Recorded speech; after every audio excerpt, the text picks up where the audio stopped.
수요일엔 토크킹 코너입니다. 장윤선 정치전문기자, 장성철 공론센터 소장, 김재섭 국민의힘 서울도봉갑 당협위원장 함께합니다. 안녕하십니까? 네, 안녕하십니까. 도나스 김재섭입니다. 자, 추석 명절 잘 보내셨습니까? 근데 좀 제가 보니까 방송 많이 하셨던 것 같아요.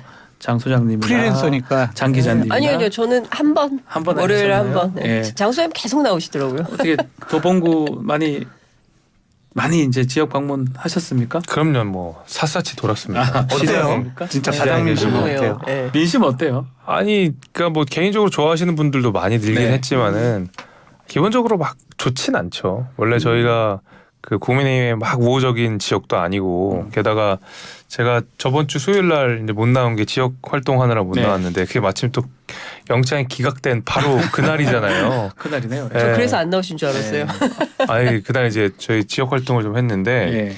그 양쪽으로 다 욕을 먹었어요. 제가 아침에 이렇게 딱 나오는데 국민의힘 지지자분들은 도대체 얘네 뭐 하고 있냐, 그거 하나 못 해가지고 이렇게 욕하시고 저쪽에 또 우리 민주당 지지자 하신 분들은 아니, 놀리면서 가시는 거죠. 야, 이제 어떻게 해요? 이러면서 막 실제로 그런 분이 계셨습니다. 그래서 뭐 어떻게 해요? 그냥 열심히 해야죠. 뭐 이렇게 말씀을 드렸던 기억이 있어서 예. 그 수요일 날 우리 방송 못 나온 날은 예. 정말로 그 양쪽에서 제가 서서 욕을 얻어먹는 그런 날이었습니다. 네. 명절 이렇게 하면 정치인들이 또 정치 준비하는 분들이 가장 바쁜 날이긴 한데 글쎄요 그 전에 너무 큰 이슈가 터져버려가지고 맞아요. 다른 얘기는 뭐 잘 못했던 것 같기도 한데 장 기자님은 뭐 요즘 뭐 새로운 뭐 준비를 좀 하신다면서요? 제가 편의점을 하나. 편의점을요? 예, 편의점을 하나. 뭐 편의점 같은 걸 한다고요? 점주로. 아, 예, 취재 편의점을 하나 열려고요. 10월 16일 날 유튜브 프로그램. 유튜브 채널 10월 하나. 16일. 예, 10월 16일.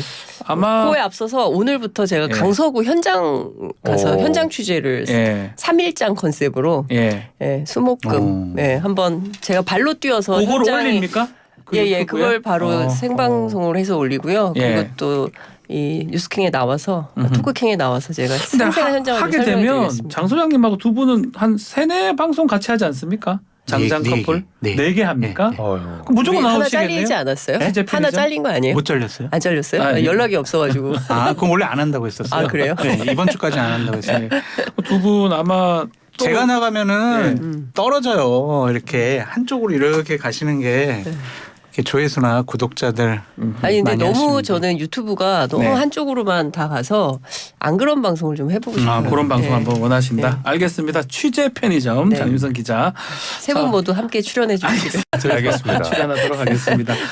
자, 추석 민심 얘기를 좀 했는데 이재명 대표 영장 그 얘기만 좀 많았던 것 같기도 합니다. 다른 추석 민심 얘기는 좀 아 혹시나 근데 들은 얘기 좀 저희 있을까요? 가족들하고는 예. 전혀 얘기 안 했어요. 친척들하고도 이렇게 정치 얘기 안 하고요. 네. 그냥 저 아시안 게임 와 아시안 게임. 금메달 예. 수영 와 예. 배드민턴 예. 뭐 이런 얘기만 많이 했었고요. 음흠. 정치 얘기를 저도 하기 싫더라고요. 네. 그런데 제가 이제 대통령실의 분위기나 입장을 알아볼 때 항상 참고하는 언론사의 기사가 있습니다. 네. 중앙일보의 대통령실 출입하는 기자들이 상당히 정보도 빠르고 예. 정확한 기사를 써요. 오늘 기사를 썼던데 대통령실에서도 민심이 안 좋다라는 것을 느꼈다. 아하. 그래서 당이 좀 주도권을 갖고 여러 가지 일들을 좀 처리했으면 좋겠다. 이런 식의 입장의 보도가 나왔더라고요. 예. 거기에 모든 것이 다 녹아 있다고 생각이 듭니다. 강서구청장 재보궐선거도 결과가 쉬워 보이지 않고요. 네. 바닥민심도 좀 좋아 보이지 않아서 상당 기간 국민의힘이 또한 대통령실 여권이 힘들 기간이다. 좀 그렇게 전망해 봐요. 네, 장 기자님. 장소영 그렇게 그 오랫동안 민심이 나쁘다, 바닥 민심이 나쁘다. 근데 중앙일보 이제야 썼다면 좀 너무 많이 늦었다. 그래도 그런 기사를 쓸 수 네. 있다라는 게 아니요, 근데 많은 분위기가 기자들이 그런 기사 계속 쓰고 있고 사실 이제 장소영도 그렇고 저도 그렇고 계속 하던 얘기거든요. 이제는 더 미룰 때가 아닌 것 같아요. 이제 국정 운영 기조를 바꿔야 될 것 같고요. 추석 민심 여론조사에서 제일 많은 부정평가 1위가 민생과 민생. 경제입니다. 실제로 저희가 이제 이제 정치 얘기도 네. 이제 가족들이 모여서 많이 했지만 실제로는 먹고 사는 문제에 대해서 굉장히 얘기를 많이 했어요. 물가도 뭐 장난이 물가가 아닙니다. 예, 맞아요. 특히 이제 장 보고 나서 야, 이 사과를 하나 먹을 과일이 수가 그렇게 있냐. 시금치 같은 게 그렇게 비싸더라고요. 아니 올해 특히 사과가 너무 비쌌고요. 예. 시금치 그래서 비싸요. 전부 다 배로 선물을 했다.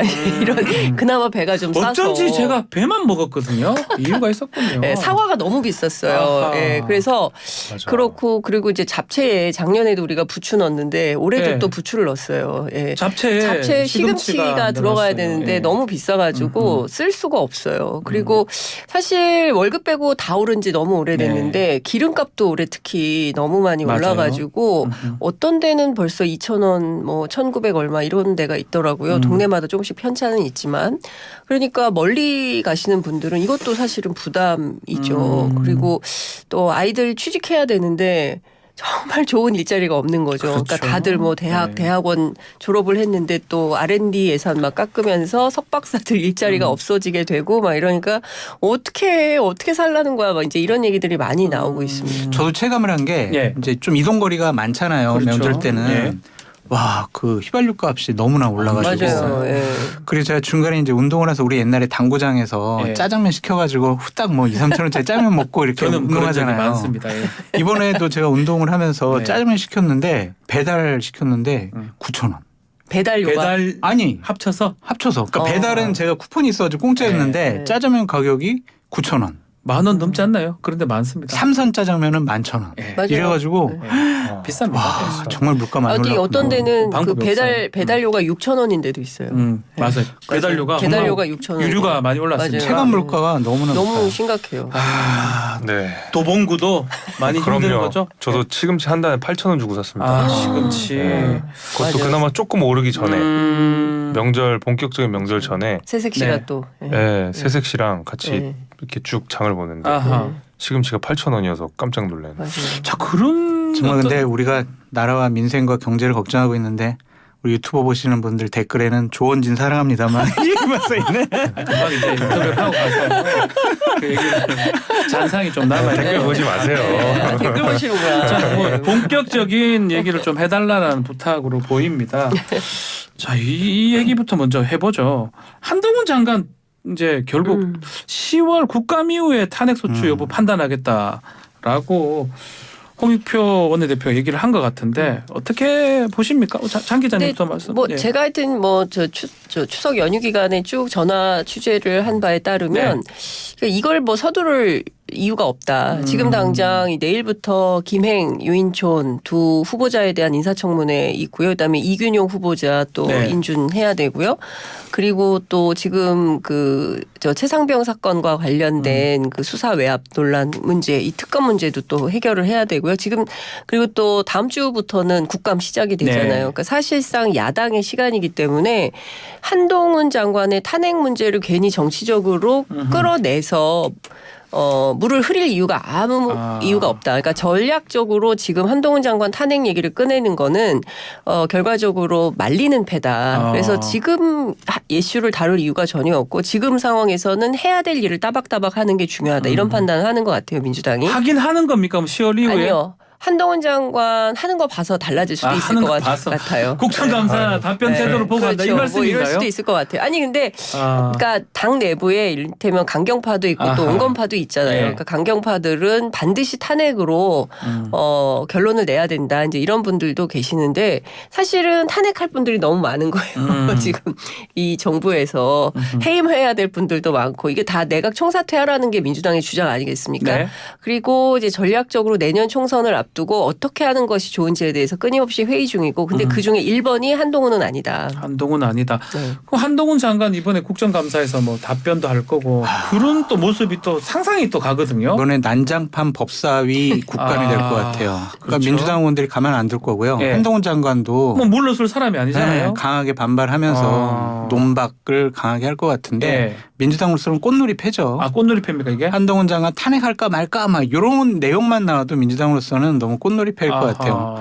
그냥 국감 때 한동훈 장관 엄청나게 두드려 팰 거란 말이에요. 네. 그동안 뭐 인사검증 제대로 했냐.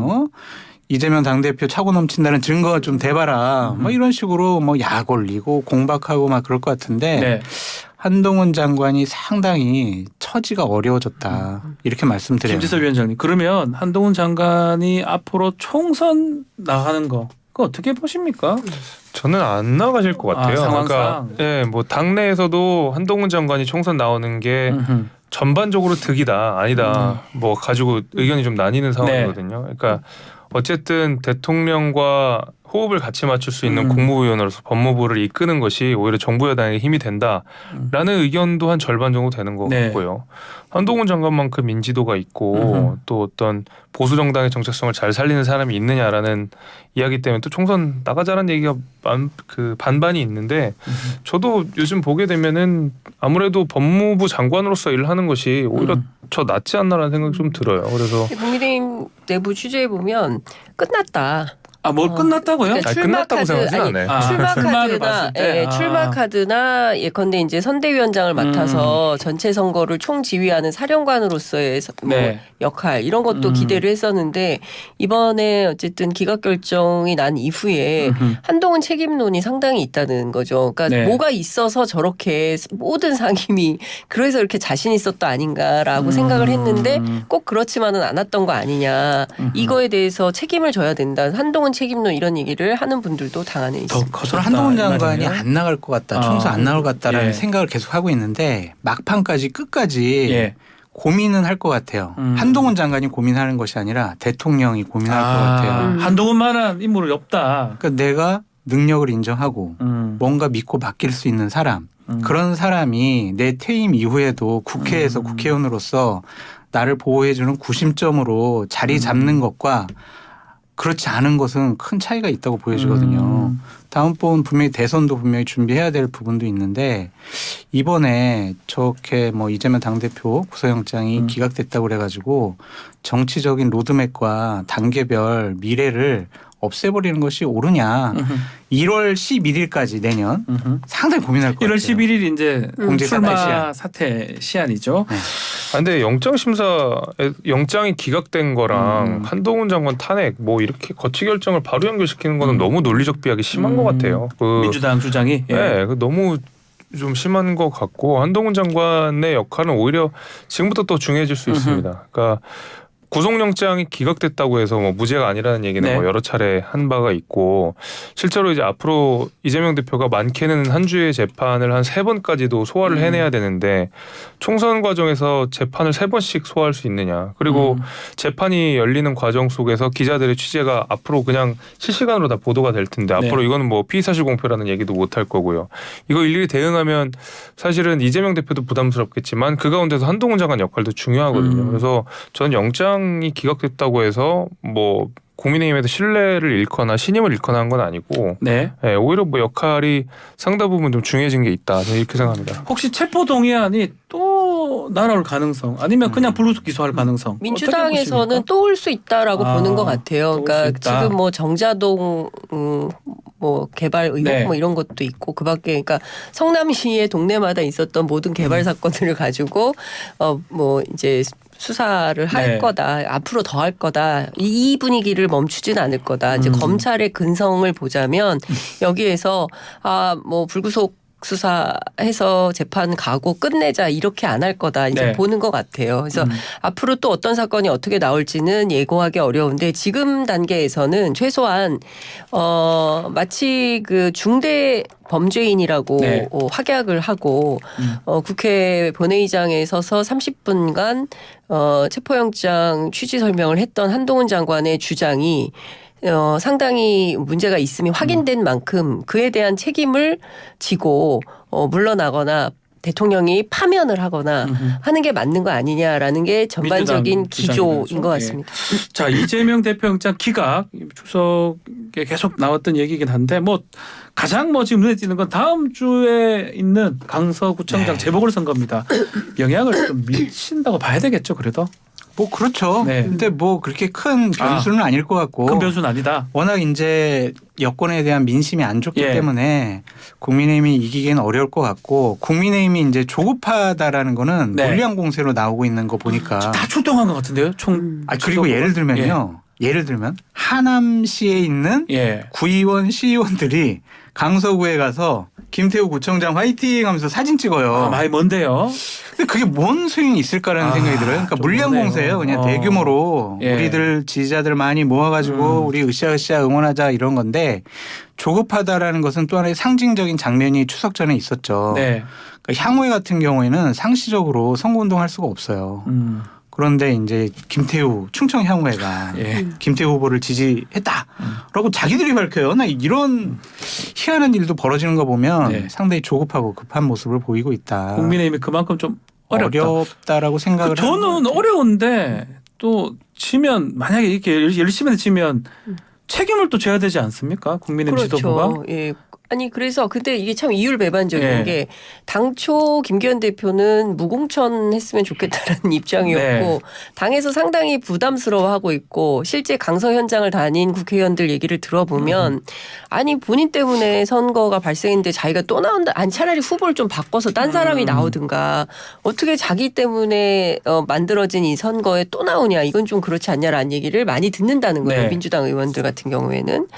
그런데 이제 국민의힘 쪽 취재를 해보면 실제로 그렇지 않다. 뭐 전직구청장으로서 상당히 유능했고 뭐 나가면 뭐 시민들한테 반응도 뜨겁고 그리고 이재명 대표가 사실 이제 병상에 있지만 강서구에 오게 된다고 하면 화제는 될지 모르겠으나 뭐 그렇게 뜨거운 반응은 없을 것이다. 역풍이 있을 것이다. 이렇게 서로 주장은 막 엇갈리고 다르긴 한데 네. 근데 핵심은 제가 보기에는 어찌됐든 민심이 제일 중요한 거잖아요. 민심이요? 예, 강서 예. 민심이 중요한데 강서 민심뿐만 아니라 전반적으로 이제 정권 심판론이 매우 높기 때문에 유리하진 않다. 유리하지 그래서 제가 국민의힘 않다. 어제 그 지도부 관계자 통화를 했는데 저희 한 15%질 거예요. 아, 그런 얘기를 했다고요? 그런 얘기를 해요. 예. 어. 그래서 제가 사실은 이 편의점 개점을 앞두고 네. 그 이제 현장 취재하려고 인터뷰 요청을 막 했어요. 근데 아무도 인터뷰를 안 하신다는 거예요. 예. 그래서 제가 좀 왜 그러지 분위기가 딱히 점점점 이런 분위기. 15% 이준석 대표는 뭐 18% 정도 또 얘기를 저랑 하긴 얘기했거든요. 하더라고요. 예. 저랑 얘기했어요. 몇 장 소장님은 몇 프로인지? 퍼센트 얘기? 14.5% 차이로 지금 그렇습니까? 많이 나네요 둘 다. 예. 예. 네. 냉정하게 봐야 될 것 같긴 아, 하거든요. 예. 국민의힘에서도. 그러니까 예. 지지율 격차가 꽤 나는 거. 그러니까 오차범위 바깥으로 나는 거는 인정을 해야 되는 네. 것 같고 그렇다고 해서 뭐 기죽고 막 선거운동 안 하고 이런 건 아, 말이 그렇죠. 안 되죠. 예. 그런 건 말이 안 되고 음. 그 실제로 민주당이 지적하는 것처럼 귀책 사유가 국민의힘에게 있다라는 것도 감안을 해야 될 것 같아요.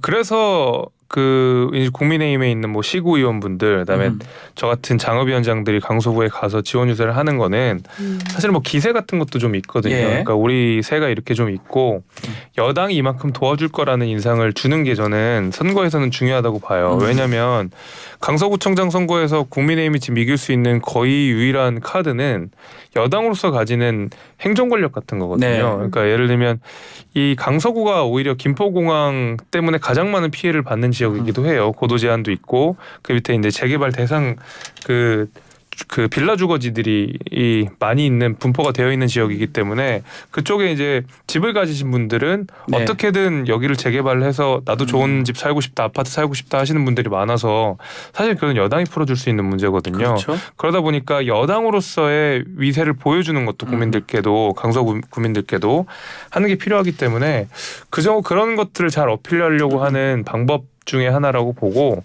국민의힘이 이길 수 있다 그러면 이제 그거죠. 이게 지금 투표율이 어차피 낮을 네. 거고 재보궐선거기 때문에 그럼 정말로 투표를 꼭 해야 되는 분들 내지는 정치 고관여조 분들이 나가실 텐데 투표를 꼭 해야 되는 분들은 아마 거기에 재개발 대상지에 집을 가지신 분들일 그렇죠. 거거든요. 이거를 끌어내는 게 중요할 거라고 봐서 아마 선거 전략을 그렇게 가야 될 것 같고 네. 그걸 잘 공략해야 될 거라고 봅니다.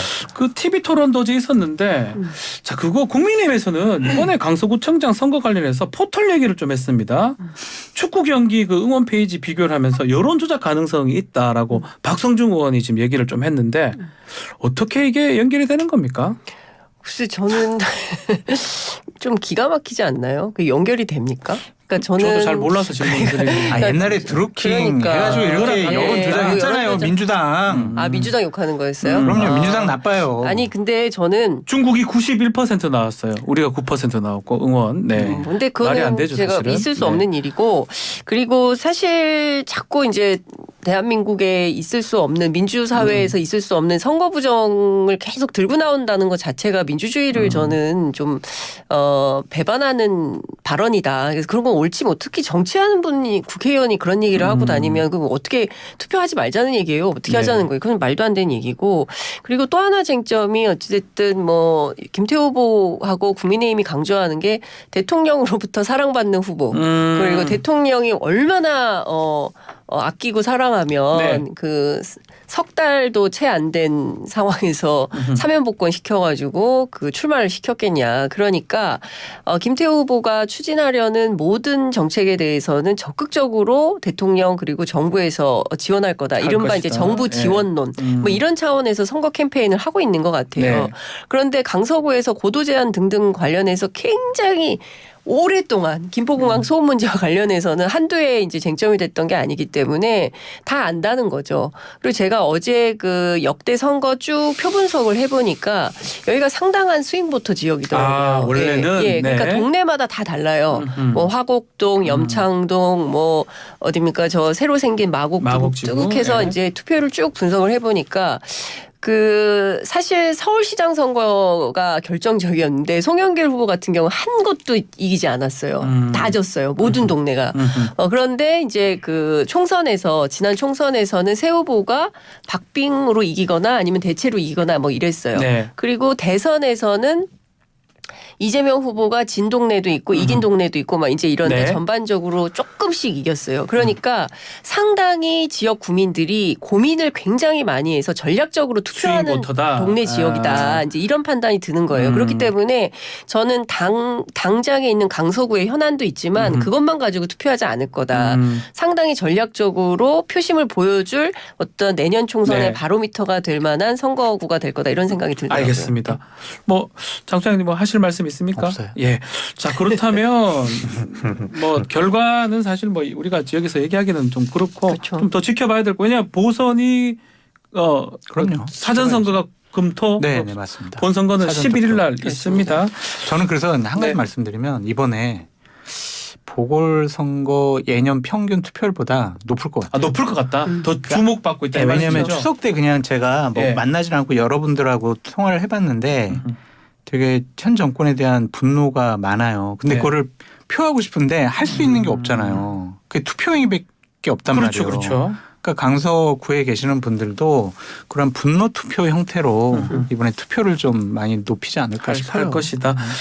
자 그리고 지금 인사청문회가 준비되어 있습니다. 대법원장 뭐 임명 동의한 부분도 있지만 인사청문회 신원식 장관은 끝났고요. 불채택 기류로 잡히는 것 같고요. 민주당에서 중요한 거는 김행 후보자 청문회가 지금 예정되어 있는데 김행 후보자 지금 청문회에서는 여당이 지금 안 나가겠다 불참 얘기를 하는 것 같습니다.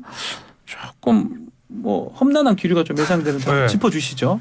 지금 청문회가 문제가 아니라 전 방송도 조금 힘들어요. 김행 장관 후보자에 관련한 이야기는 방송하시기가 어렵다. 왜냐면 그러니까 그 방송이 어렵다는 얘기는 네.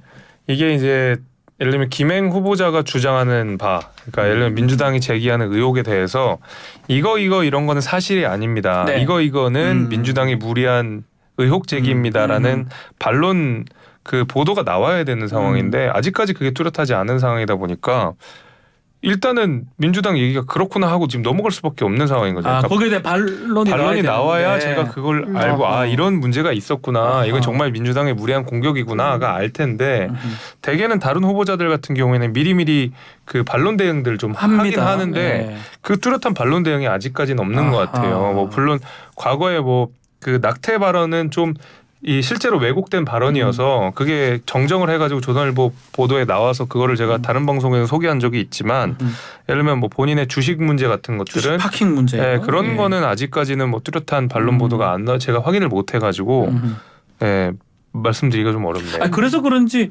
청문회를 안 할 것 같다. 민주당은 또 그렇게 주장을 하긴 하더라고요. 그러니까 민주당이 무리한 부분은 있어요. 왜냐하면 청문회 날짜라든지 증인 이런 것들은 여야가 합의를 해가지고 네. 결정을 하는데 여당이 국민의힘이 합의를 잘 안 해주니까 민주당이 그냥 결정을 해버렸단 말이에요. 극단적으로 정했다. 예. 그것은 뭐 민주당이 조금 실수한 부분이 있지 않을까라는 생각도 들지만 김해 후보자를 네. 방어하기가 힘들다라는 네. 집권 여당 국민의힘의 지도부나 의원들의 생각과 판단이 청문회를 안 하고 그냥 넘어갈 수도 있지 않을까라는 생각도 들더라고요. 안 하는 경우가 있었나요 근데 이때까지? 민주당에서는 제가 그 여가위 위원들, 예. 이제 인사청문 위원들 통화를 했는데요. 예. 어떻게 안 나오겠냐. 최소한 나와서 방어는 하겠지. 뭐 말로는 그렇게 하지만 아니, 제 말은 불참 김해 후보자가 아마 본인이 안 청문회 나온다는 출석을 안 할 거예요. 그거는 법률상 불가능하다고 해요. 그러니까 그간에도 안 나가도 임명하는데 아무 문제가 없기 때문에 아니 그거는 여야가 합의를 안 했는데 내가 어떻게 그렇게 나갑니까? 이럴 수가 있어요. 아니 근데 그렇게 한다면 진짜 인사청문회법을 무력화시키는 최초의 사례가 되는 거예요. 아니, 후보자가 아니고. 그냥 아니 이러면 안 돼요. 정말 이렇게 되는 법치를 무너뜨리고 민주주의 아직 질서를 일어난 일이 아닙니다. 그러니까 만약에 설령 말씀하시면 그렇다고 안 돼요. 한다면 예. 근데 예. 민주당은 이렇게 아직 보고 일어난 일이 아닙니다. 그러니까 민주당 인사청문위원들은 설마 안 나오겠냐. 물론 말로는 그렇게 하지만 나와서 그래도 방어하는 게 맞지. 어떻게 여당 의원들이 다 불출석해서 이런 파행을 만드냐 스스로 그건 있을 수 없고 그리고 사실은 뭐 여당 안에서도 얘기됐지만 개인 비리와 관련해서는 이게 수사 대상인 측면도 있고 그리고 과거에 나왔던 방송 발언들 민주당 의원들 쫙 찾고 있는데 어마어마하다는 거예요. 네. 그래서 그 내용들 다 확인해보고 그다음에 증인 신청과 관련해서는 지금 위키트리하고 소셜뉴스 직원 4명 친인척 포함인데 뭐 불출석 사유서 내고 안 나올 수도 있겠지만 중요한 것은 다음 주 당장 이제 국감 시작이어서 인사청문회를 못 하는데 그러면 4, 5, 6 사흘간의 하루는 해야 되는데 6일은 국민의힘 의원들이 금요일이니까 지역구를 가야 돼서 6일은 절대 할 수 없다. 그리고 4일은 그 연휴 끝나고 첫날이어서 절대 안 된다. 그럼 남는 날짜가 5일밖에 없는데 그럼 5일날 안 한다고 한다면 다음 주부터는 실제로 국감에서 할 수가 국감인데. 없어서 그래서 할 수 없이 그럼 5일이라도 잡자 이렇게 해서 잡은 건데 마치 이것을 민주당 책임인 것처럼 주장하는 것은 너무나 말이 안 된다라고 여가위 그 인사청문 얘기를 위원들은 하는군요. 얘기를 하고 있습니다. 자, 알겠습니다. 시간이 좀 다 돼서 이제 10월부터는 뭐 국감 여러 가지 얘기들이 나올 겁니다. 그럼요. 전국 한번 어떻게 진행될지 예상 좀 짧게 주도권은 짚어주십시오. 민주당에게 갖고 넘어갔다라고 있다. 보여지고요. 예. 뭐 여러 가지 이벤트들이 있잖아요. 뭐 인사청문회도 있고 이균용 대법원장, 대법원장 꼭 임명국이. 부결시킬 것 같아요. 예. 그리고 국감 3주 동안 진행이 될 때 민주당이 계속 윤석열 정권 1년 동안 한 일에 대해서 두드러 팰 거란 말이에요. 네. 그러면은 김기현 당대표가 여당 대표로서 주도권을 회복할 수 있는 계기를 마련하기가 쉽지 않아 보인다. 당분간은 국민의힘과 대통령실이 수세적인 분위기에서 수세적인 분위기. 국정 운영을 할 수밖에 없다라고 전망해 저는 봅니다. 네, 짧게 여당 정리해 대표 주세요. 주장하지만 민생회담은 꼭 해야 된다. 민생회담 해야 된다? 민생회담 해서 그 사실 여당 대표가 그 후보 결정도 못 하잖아요. 네. 무공천이라고 주장해놓고 결국은 후보가 오는 상황이기 때문에 지금으로서는 김기현 대표를 만나서 실질적 정치적 해결을 이룰 수 있는 게 아무것도 없다라고 민주당은 판단을 하는 거예요. 그러나 민생이 너무 심각하기 때문에 대통령이 이재명 대표만 만나기 싫으면 모든 야당 대표들 다 같이 불러서 정의당까지 포함해서 네. 만나든지 해서 민생회담은 반드시 해야 된다. 아, 안 만난다. 알겠습니다. 자, 오늘 토크킹 여기서 마무리를 하겠습니다. 장성철, 김대섭, 장윤선 기자 세 분 감사합니다. 네, 고맙습니다. 감사합니다.